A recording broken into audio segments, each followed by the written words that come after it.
Most of you know that Marc Emery is in fact sitting in an American jail right now for doing what was on open display in this city about a week ago at the Treating Yourself marijuana festival, where the world's best purveyors of seeds and various kinds of marijuana paraphernalia were on open display at the local convention center. Marijuana is the most widely used illegal drug in the world, and its rates of use are increasing. A 2006 UN World Drug Report suggests that there is an estimated 164 million people worldwide that use cannabis. And the market is estimated variously at up to $100 billion a year. At the same time, American statistics suggest that marijuana laws have imprisoned 20 million Americans since 1965. That's an astonishing number. That's the entire province of Ontario and the entire province of Quebec. And if the usual 10-to-1 rule applies, then something in the order of 2 million Canadians have variously had their lives ruined by marijuana legislation. Even if it's half that, it's a preposterous number. So to carry on this discussion, I've invited Jodie Emery, who is Marc Emery's wife and who is carrying his flag while he sits out his time in an American jail. This is Jodie Emery.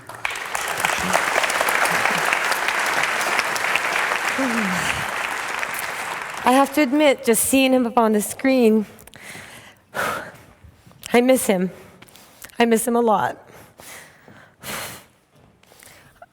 Marc has led a life of civil disobedience. He started here in Ontario when Sunday shopping was illegal. He opened his bookstore, City Lights, in London, and gave away books for free, daring the police to come arrest him.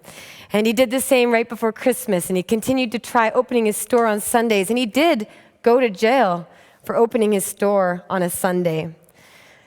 Part of his efforts and the efforts of others led to Sunday shopping laws being struck down so that you guys can go get your coffee and groceries on Sunday here in this province. And he also moved on to other civil disobedience.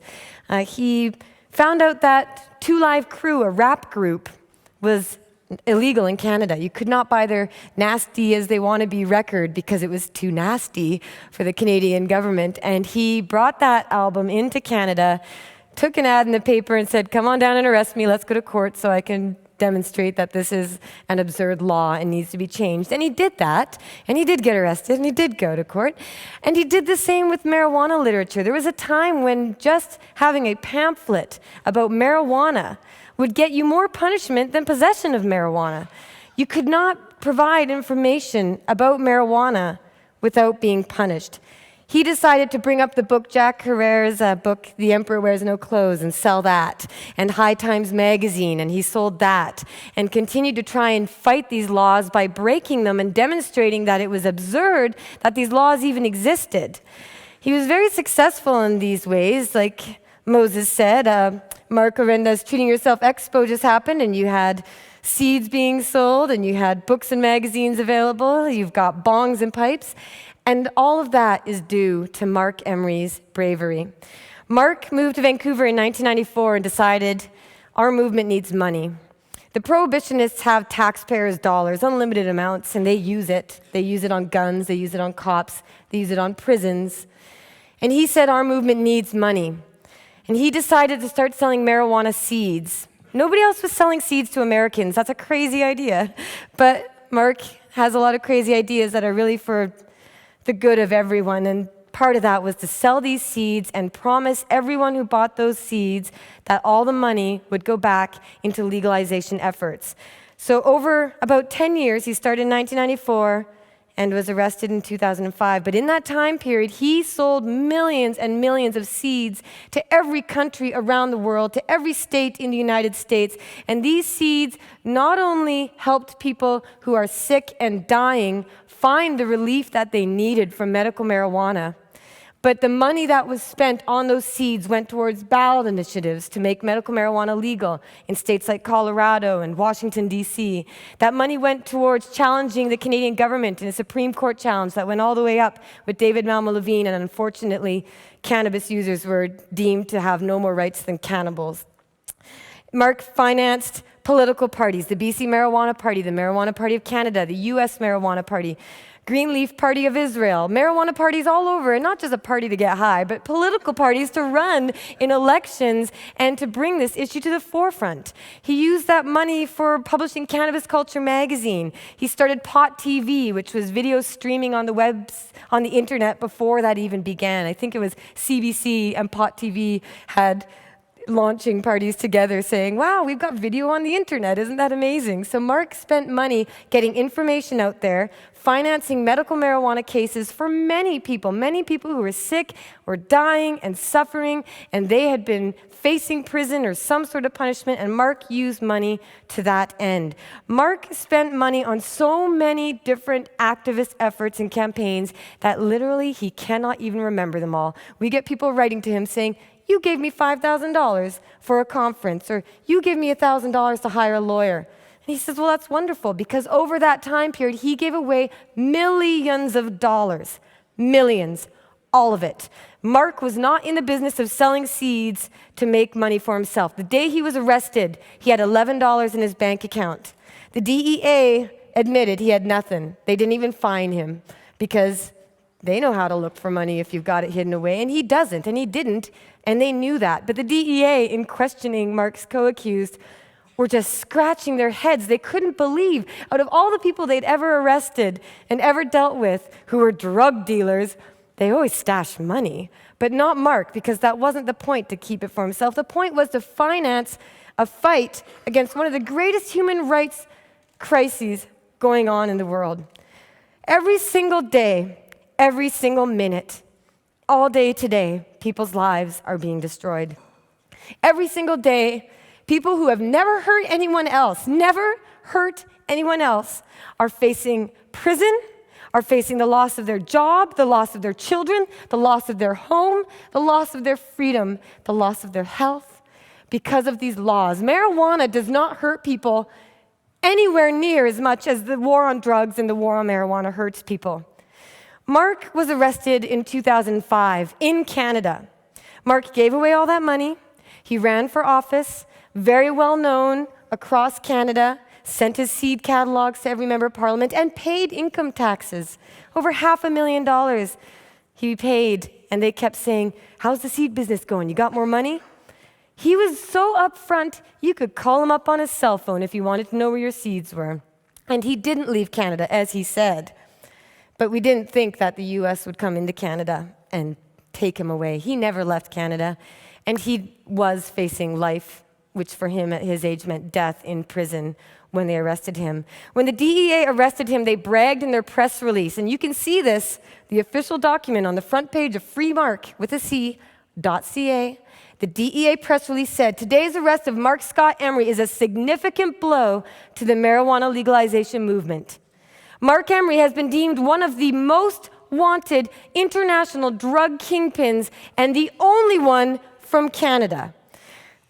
This is a man who never sold drugs. He only sold seeds to finance the revolution, but the DEA admitted in their own press release that it was all about the money, it was all about the activism. They didn't even use the word seeds in their press release. That was pointed to by many as evidence that he's a political prisoner, and many people do believe that he is. He was extradited in 2010. He had two co-accused. Many of you here who are regulars know of Michelle Rainey, who passed away from cancer, who worked very strongly. She fought for years, and she suffered greatly. Many people suffer from disease and sickness and even just sadness, and they find relief from using marijuana. They never hurt anyone else, but they all face persecution, punishment, arrest, the loss of their life, the loss of their liberty. Every single day in the United States, SWAT teams are raiding houses, killing dogs, terrorizing children, destroying lives at a cost of millions of dollars every year. In fact, the U.S. has spent over $1 trillion on the war on drugs. Marijuana is more readily available and more used than ever before. And that money should be going to education, to healthcare, to anything and everything except putting harmless people in prison. In the United States right now, 1 out of 100 Americans are behind bars. Half of those in prison are for drug offenses. Those prisoners would not be in prison and they would not be criminals if it was not criminal to possess, to grow, to deal in these drugs. Every single day around the world, people die from alcohol, tobacco, pharmaceutical pills, peanuts, water, cars. People die from all sorts of things. Hammers. Should we put people in prison for those things? Of course we shouldn't. So why does the war on drugs continue? Why is the war on marijuana continuing? Why is the Harper government implementing the law that they just passed through, the Omnibus Crime Bill, for mandatory minimums, when mandatory minimum sentences in the United States have led to a mass civil rights violation of so many people being put away at a huge cost we cannot afford, especially not in this economy? Why does that war continue all the way down into Colombia, all the way over into Afghanistan? Why does the war on drugs go on when there are legal drugs at London Drugs and Shoppers Drug Mart? You have all these drugs available, and yet CEOs of Pfizer, they're not put in prison. They have blood on their hands. Marc Emery, my husband, he never hurt a soul. And most of those prisoners behind bars for marijuana have never hurt anyone either. And many of them themselves are sick and suffering and dying. This is a serious, serious crisis. People sometimes say to me, what are you doing trying to legalize marijuana? Why don't you do something more important like trying to end world hunger? Well, I'd like to tell them, like I'm telling you now, that lives are being destroyed. My husband was facing a mandatory minimum of 30 years to life in prison in the United States for selling seeds to finance a movement. He took a plea deal for 5 years. He admitted he was guilty. He was all over 60 Minutes, CNN, Wall Street Journal, Rolling Stone. Marc Emery is recognized worldwide as probably the biggest name in marijuana activism because he earned it. He did go to prison many times. He refused to shut down his store. He refused to stop giving the information about marijuana. He refused to stop advocating for its use. He has seen, as I have seen, the harm caused. Can you imagine if someone you knew and loved was sick and suffering and dying, and they found relief only through marijuana, and suddenly the cops come to their door, and they couldn't get their doctor to sign their paper because the Health Canada program certainly is a shoddy program that doesn't meet everyone's need. But can you imagine if your loved one was facing prison for never hurting anyone else? That's what we really need to get across here. These laws against marijuana, prohibition in general, causes more harm than does the substance itself. And the Canadian Senate Special Committee on Illegal Drugs found that marijuana should be legal for everyone 16 and older, that marijuana prohibition causes more harm than does the substance itself.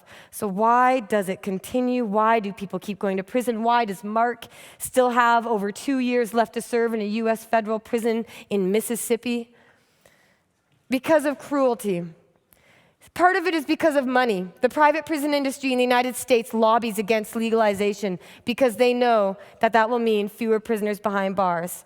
I don't know if there's much more out there that's more immoral and unjust than making $1 on the stock market through Geo Group Prison Corporation, which is now in Canada, by the way, lobbying with this government right now, today.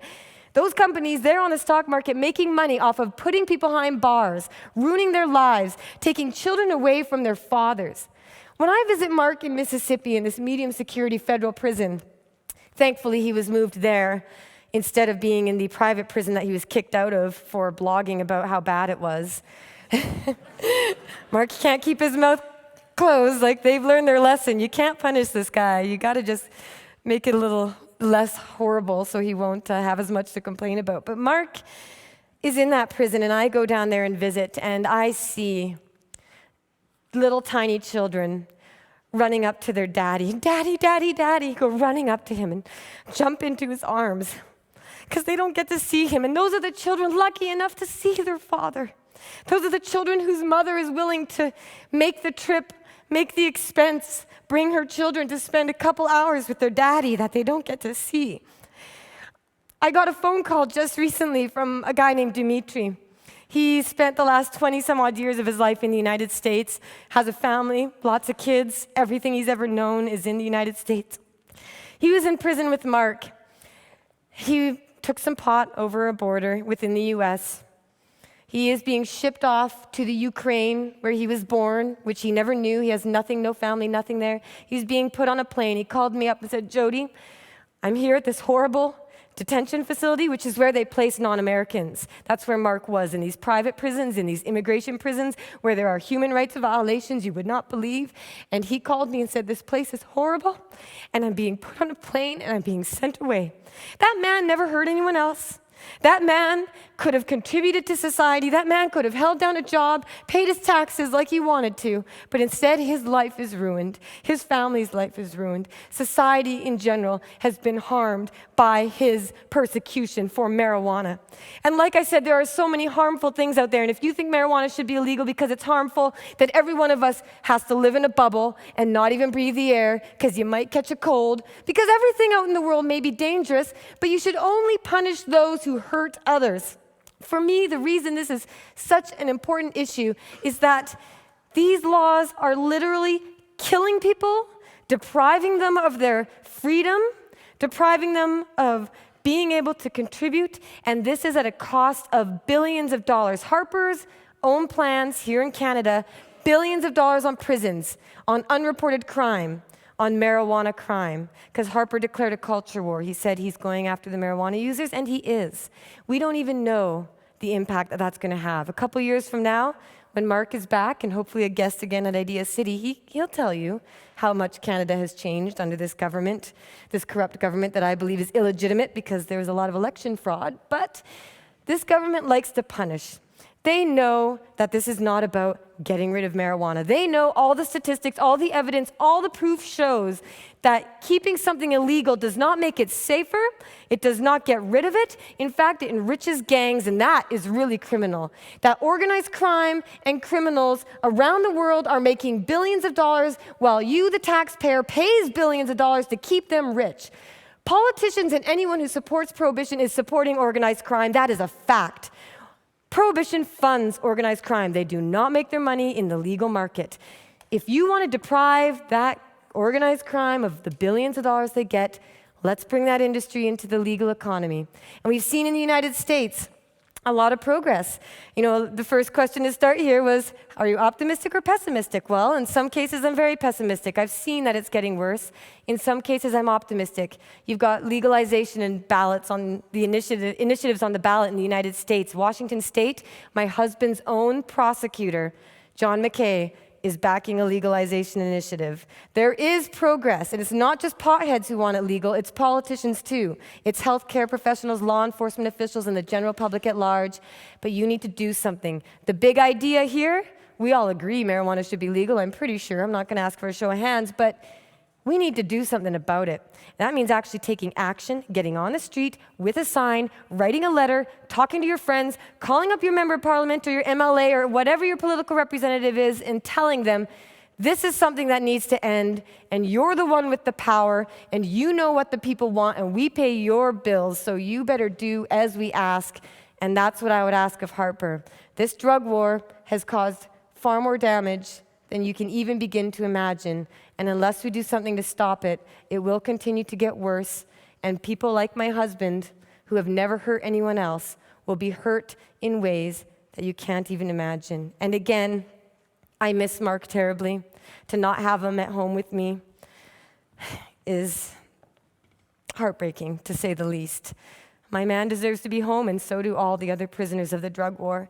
And every person like Michelle Rainey and others who suffer should be free to use marijuana in peace without the threat of arrest or persecution in any way whatsoever. So do something about it. Thank you.